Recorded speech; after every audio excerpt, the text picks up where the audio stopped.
안녕하십니까.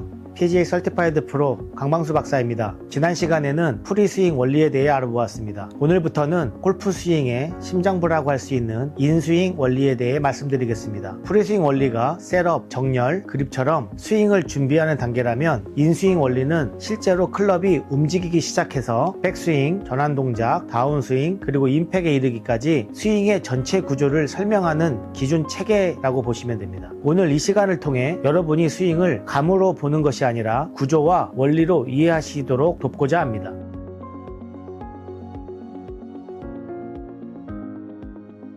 먼저 인스윙 원리의 개념부터 정리하겠습니다. 인스윙 원리는 클럽이 백스윙에서 올라가고 탑에서 방향을 바꾸고 다운스윙을 거쳐 임팩트에 도달할 때까지의 신체 움직임과 클럽의 운동 역학을 설명하는 기준입니다. 여기에는 다음과 같은 요소들이 포함됩니다. 스윙 플레인, 아크의 너비, 아크의 길이, 왼손목 포지션, 지렛 시스템, 릴리즈, 다이나믹 밸런스, 스윙 센터, 클럽 헤드의 레그, 연결, 임팩트 시의 리드 손목의 위치, 템포, 타이밍, 리듬. 이 각각은 따로 떨어진 항목이 아니라 모두가 동시에 서로 영향을 주고받으면서 작동합니다. 인스윙 원리는 스윙 자체를 어떻게 구성할 것인지에 대한 골격과 같은 역할을 합니다. 따라서 이 원리를 이해하면 내 스윙이 어디에서 어긋났는지 감이 아니라 구조적으로 설명할 수 있게 됩니다. 여기서 중요한 점이 하나 있습니다. 인스윙 원리는 결코 혼자 존재하지 않습니다. 반드시 프리스윙 원리와 결합되어 작용합니다. 프리스윙 단계에서 예전에 살펴봤던 것들을 결정하게 됩니다. 다시 한번 더 상기시키면 그립, 조준, 정렬, 자세, 볼의 위치, 균형, 체중 분배, 근육의 긴장 상태 등 이러한 프리스윙 세팅 위에 인스윙 동작이 올라간다고 생각하셔야 됩니다. 예를 들어 설명해 보겠습니다. 셋업에서 척추 각도가 이미 무너져 있다면 인스윙 단계에서 아무리 좋은 스윙 플레인을 만들려고 해도 클럽은 자꾸 플랫해지거나 업라이트하게 바뀌게 됩니다. 또 볼 위치가 지나치게 왼쪽에 있으면 다운스윙에서 아무리 좋은 체중 이동을 해도 접근 각도가 지나치게 얕아지면서 타핑이나 푸시가 자주 나타나게 됩니다. 즉 인스윙 원리는 프리스윙의 결과 위에서만 작동할 수 있습니다. 그래서 골프 지도자의 입장에서는 항상 프리스윙과 인스윙을 분리해서 보는 것이 아니라 준비 구조를 어떻게 세팅해 줄 것인가, 그 위에 동작 구조를 어떻게 설계할 것인가 라는 측면에서 이 둘을 하나의 시스템으로 바라봐야 합니다. 이제 인스윙 원리에 대해 어떤 항목들이 있는지 전체 지도로서 한번 살펴보도록 하겠습니다. 오늘은 각각을 깊이 있게 들어가기보다는 전체 구조를 머릿속에 그리실 수 있도록 개관하는 데 초점을 두겠습니다. 첫째, 스윙 플레인입니다. 스윙 플레인은 클럽 샤프트가 그리는 기울기의 면과 그 면을 따라 진행하는 경로를 의미합니다. 플레인의 기울기는 접근 각도와 탄도에 영향을 주고 플레인 위를 따라 움직이는 경로는 방향과 구질에 직접적인 영향을 줍니다. 다운스윙 때 샤프트의 연장선이 볼을 지나 목표 방향 라인과 교차하는가 혹은 그 안에서 들어오거나 바깥에서 들어오는가에 따라 인사이드에서 아웃, 인사이드 인, 아웃사이드 인의 세 가지 경로가 만들어집니다. 두 번째는 아크의 너비와 길이입니다. 아크의 너비는 클럽 헤드가 몸으로부터 얼마나 멀리 떨어져 있는지, 아크의 길이는 백스윙과 다운스윙이 얼마나 크게 만들어지는지를 뜻합니다. 아크의 너비가 지나치게 좁으면 지뢰 자국이 줄어들고 파워 손실이 발생하게 됩니다. 반대로 너무 넓히려다 보면 몸과 팔이 연결이 끊어지고 밸런스를 잃기 쉽습니다. 아크의 길이 또한 마찬가지입니다. 과도한 백스윙은 체중 이동과 리듬을 깨트리기 쉽고 너무 짧은 백스윙은 잠재적 헤드스피드를 충분히 활용하지 못하게 됩니다. 셋째, 왼손목 포지션과 지렛 시스템입니다. 왼손목은 임팩트에서 클럽 페이스의 방향과 다이나믹 로프트를 결정하는 중요한 조절 장치입니다. 왼손목이 앞쪽으로 리딩하며 지렛 구조가 끝까지 유지되면서 임팩트 순간 헤드 스피드와 에너지 전달이 극대화되어야 합니다. 여기에 팔과 클럽이 만드는 1차, 2차 지렛 시스템이 결합되면서 파워 스윙의 구조가 완성되게 됩니다. 넷째, 릴리스와 클럽 헤드 레그입니다. 클럽 헤드 레그는 다운스윙 시에 손과 클럽 사이의 각도를 유지하는 것으로 릴리스는 그 각도를 언제 어떻게 풀어주는가에 대한 원리입니다. 릴리스가 너무 빠르면 헤드 스피드는 임팩트 전에 소진되고 너무 늦으면 페이스가 열리면서 오른쪽으로 휘어지는 구질을 만드는 경향이 발생합니다. 다섯째, 다이나믹 밸런스와 스윙 중심점입니다. 스윙은 정지된 상태가 아니라 동작 중에 계속 균형을 균형을 유지해야 하는 동적 균형의 운동입니다. 발바닥 어디에 압력을 실었는지, 체중 중심이 어떻게 이동하는지, 회전 중심의 축은 어떤 기준으로 움직이는지, 이런 요소들이 합쳐져서 스윙의 안정성이 결정됩니다. 여섯째, 연결과 임팩트 시 리드 손목의 위치입니다. 연결이라는 것은 몸과 팔, 클럽이 같이 움직이는지 아니면 따로따로 움직이는지를 의미합니다. 몸이 먼저 움직이고 팔이 따라오는 이 순서를 유지해야 임팩트에서 리드 손목이 목표 쪽을 향해 리딩하는 구조가 만들어집니다. 마지막으로 템포, 타이밍, 리듬입니다. 같은 모양의 스윙이라도 템포와 타이밍이 달라지면 임팩트에서의 클럽 위치, 페이스의 각도, 클럽 헤드 스피드가 완전히 달라집니다. 인스윙 원리의 마지막 단계는 결국 이 시간 구조를 어떻게 설계하고 어떻게 반복 연습을 통해 몸에 새겨 넣을지에 대한 문제입니다. 오늘은 이 각각을 깊게 들어가기보다